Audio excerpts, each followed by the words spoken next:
bother you that I'm not completely human? That's actually second on the I'd give you list. whatever I have. I'd give you my heart. Yeah, I don't want that shit. Like, you're not making this better. You're like, how do I break it to this girl? It's your fucking eyes. I'm sorry.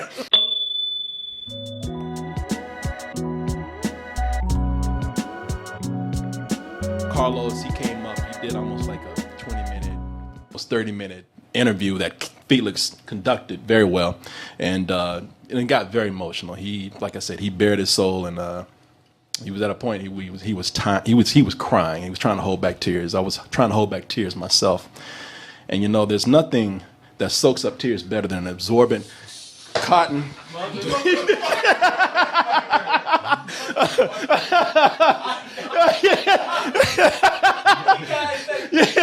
I meant everything I said, but also a cotton double toasted t-shirt. And we're going to be having new designs in that store every month.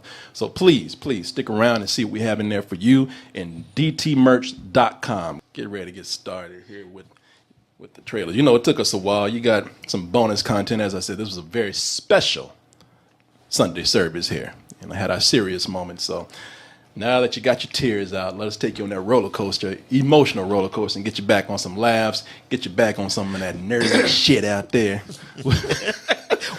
Nothing will make you forget your problems more than nerd shit. More than nerds. I mean, that's why it exists in the first place. Because the whole thing with nerds, man, they just be crying over nothing.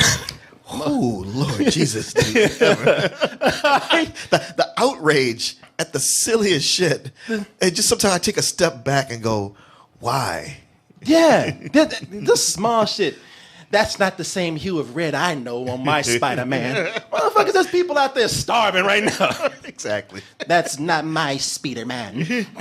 Come on, y'all. So now y'all are crying about something else. I ain't mad at you though. I know, you know, there's a time and a place in a place for this when we have properties out there that we're used to, or we love the movies and we want to be entertained, and there's just one thing that throws things off for us, and we just can't. It's just that one thing just bothers us. So now, there's a particular trailer out there which has all of geekdom and just movie people in general out there asking the question, what is up with your eyes? And y'all even like, what the fuck is that? What kind of creature is that right there? We are talking about the movie Alita Battle Angel. And Is that how they're saying it? Because I'm used to it being Battle Angel Alita. No, they're saying no. They put the Alita first this time, so there's no mistake. Okay. And no lawsuits. Yeah. No. Ours is Alita Battle Angel. See, that's the difference. Oh no, not Dun here. dun dun dun dun dun dun dun dun dun. No, we don't want to get sued here. So it's Alita, dun dun dun dun dun dun, Battle Angel. Okay. And that's in you know, everybody. You got people like James Cameron on here, great producer and director. You got Robert Rodriguez over there who shook up the movie-going world years ago, the industry itself, but people saying, I just can't get past them goddamn eyes. And with this here, you're saying, well, what's going on? Because you usually would look at a movie like this, and it does have it. It has in there everything that you would expect from two directors of this type. It has money. It has the spectacle. It has the special effects. So why are people just sitting up here crying over this one little thing? I'll tell you what, let's go ahead and take a look at the trailer for this. Let me see if I can back this up. And let me put up the trailer for this, and we'll be back to let you know if we are bothered by this as well. I mean, as people have been saying, it's no little thing, Martin, by any term.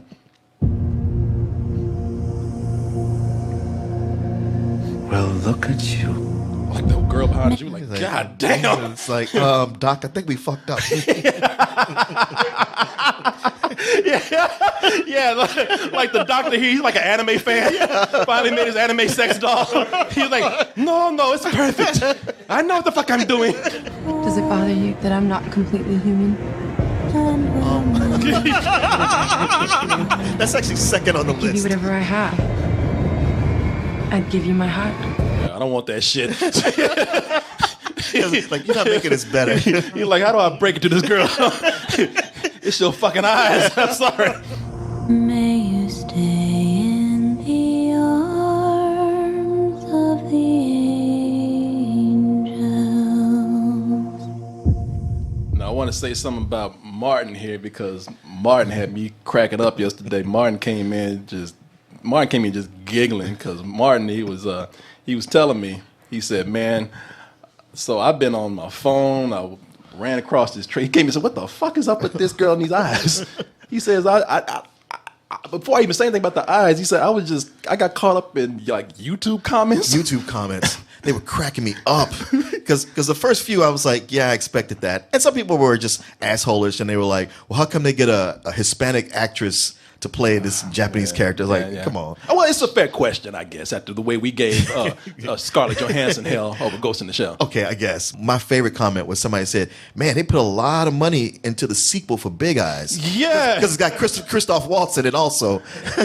Yeah, that's what had me laughing too, man, because I saw that and because I was looking at YouTube comments too, and somebody did make the comment about Big Eyes, the movie, and you looking at it, it's like, yeah, there's no real difference right there. It's almost like they just took one of them, like those big-eyed children, and turned them into Terminators. Right. You know? But yeah, what I was laughing with you about is how I'd gone down a rabbit hole to reading all these comments, pages of them. And then I'm out later, I'm at a bar, just having a drink by myself, waiting for some time when I was going to leave to go to a show. And I overhear some guys behind me saying all this exact shit. And they weren't reading YouTube. It was them passionately telling each other about how much they thought that sucked with those giant eyes. Okay, I thought you were going to say, and they were behind me making YouTube comments. And you're right, man. I went on YouTube myself because I thought this is 24 hours later. Yeah. And I went on there and they still talking about them eyes, man. Her face is super weird. And somebody said it looks good for a PlayStation 3 cutscene. Yeah, I saw that too. They look good in anime, but in live action, it's super weird. Why? Those eyes. People, I ain't heard one cool or, man, this looks awesome. No, everything I heard was eyes. But you know what? I'm going to come out and say something right now. That's my own reaction to this. It's not bothering me that much. And I looked at it now. This before I heard this whole discussion or this controversy over this character's eyes. I looked at it and I thought, okay, you know what? Okay, I'll give it to you.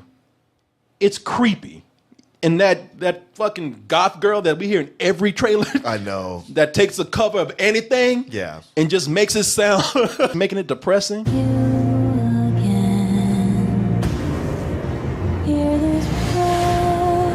God damn, she'll take any song. Yeah,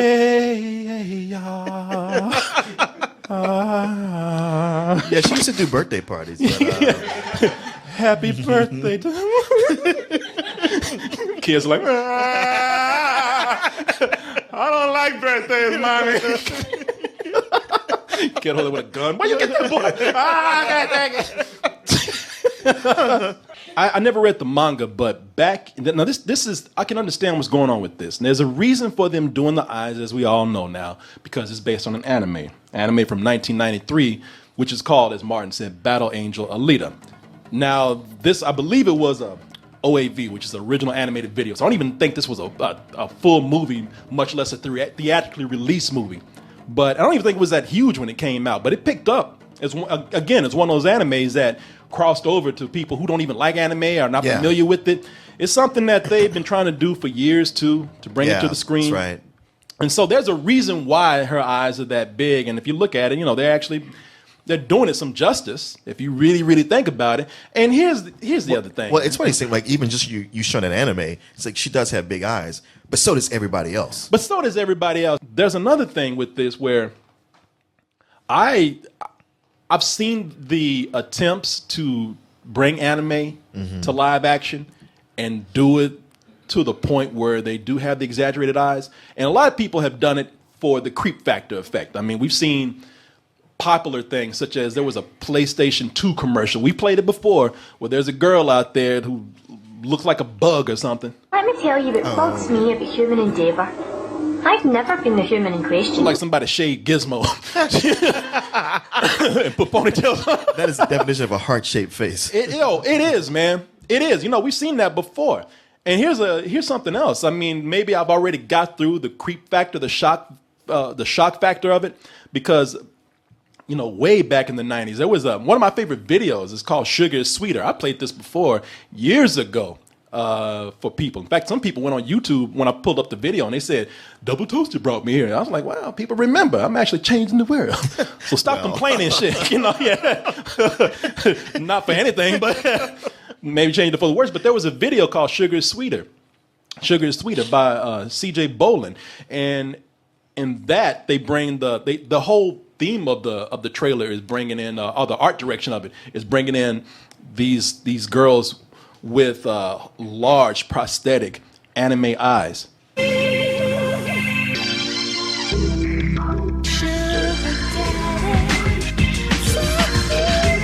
You know, it's funny because everybody out there that want to have sex with an anime character, this is going to make you think twice about that shit now.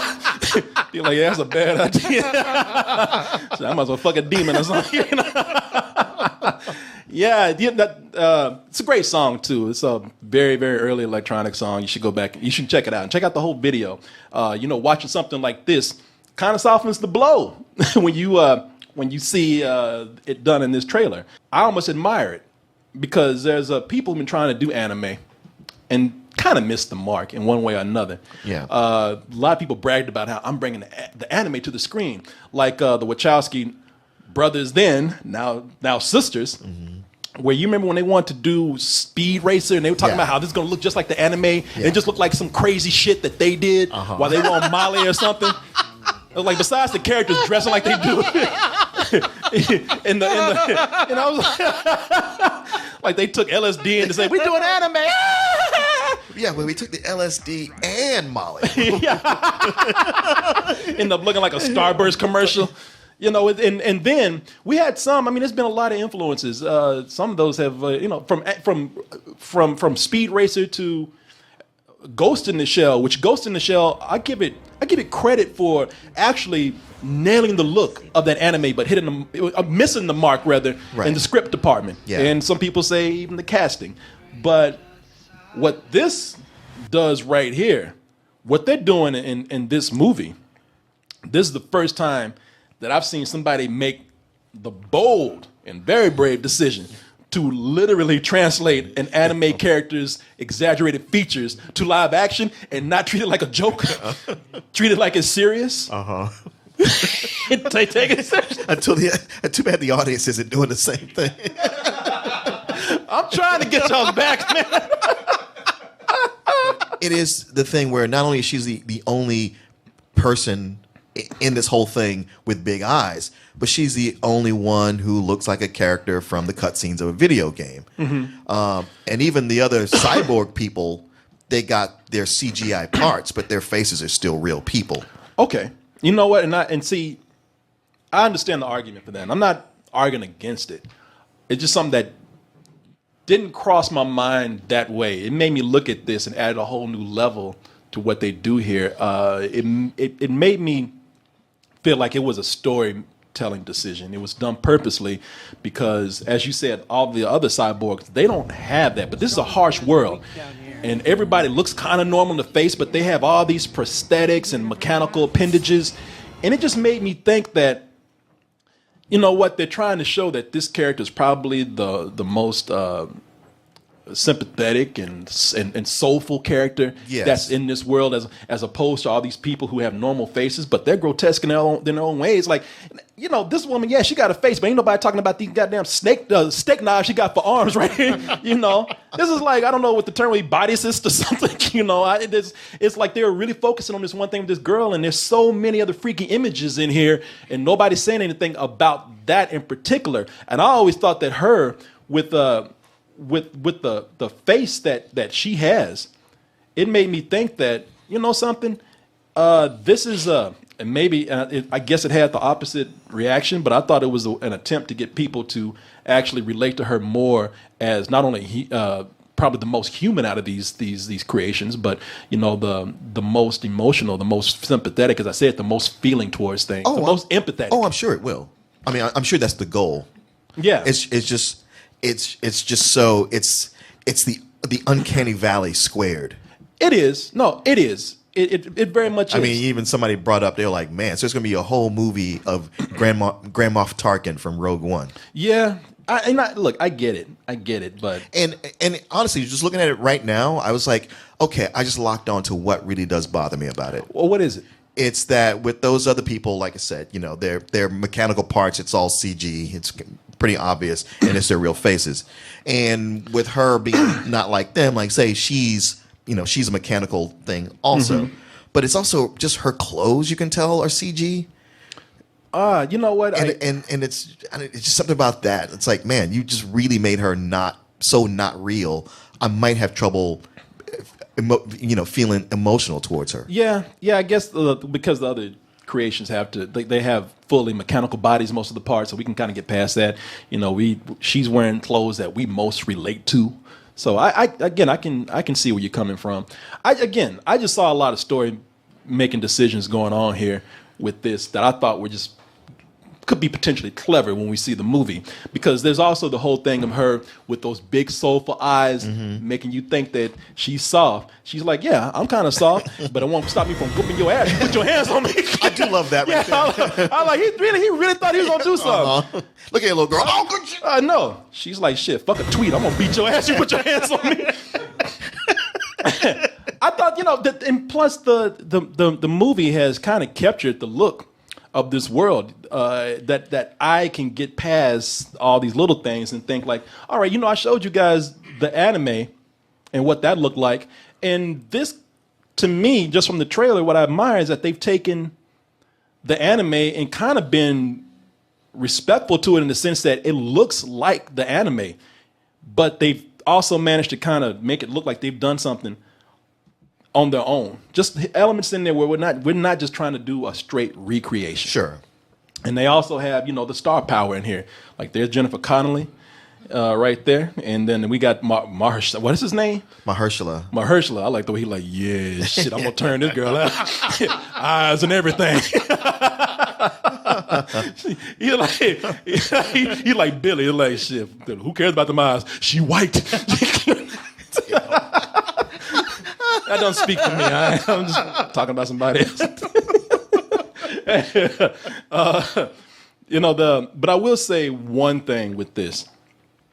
For anybody who thought that I was always going in and I had some bias against Robert Rodriguez, I don't. I just like with anybody else, any director or any kind of talent, I just feel like there's a point where people start to repeat themselves, they don't really challenge themselves. They start doing things that's within their comfort zone that starts not to work for the rest of everybody else. Yeah. When Robert Rodriguez came into the picture, everybody was giving him a pass on a lot of things, I believe, because he was the guy that, again, came in and just changed a lot of things in the industry by being one of the youngest guys to produce one of the lowest budget mainstream release films. Sure. El Mariachi. But everything after that was fanboyish, geekish, cartoonish. Yeah. And it was just him kind of having fun with himself, and I don't think he was taking his audiences or what he thought was his audience still at that point, even right down to his latest films like Machete Kills. Bring me my double D's. Hook her up, lover boy!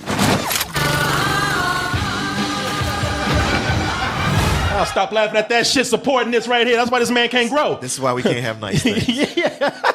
No, while I don't, who's to tell the man what to direct and do what to do and whatnot? I just think that somebody who loves a lot of his work, this is something where now we're beginning to see him grow. It looks like, at least from a trailer, instead of doing the same kind of just boyish stuff that he was doing before. I mean, more than anything he's done in a while, it looks like a real movie. Yeah, it does, because a lot of these movies just look like... Hey, I got a lot of celebrity friends, and we got some cameras, and hey, don't you want to see us have fun? Man, yeah. A lot of celebrity friends. We got a lot of green paint. Yeah.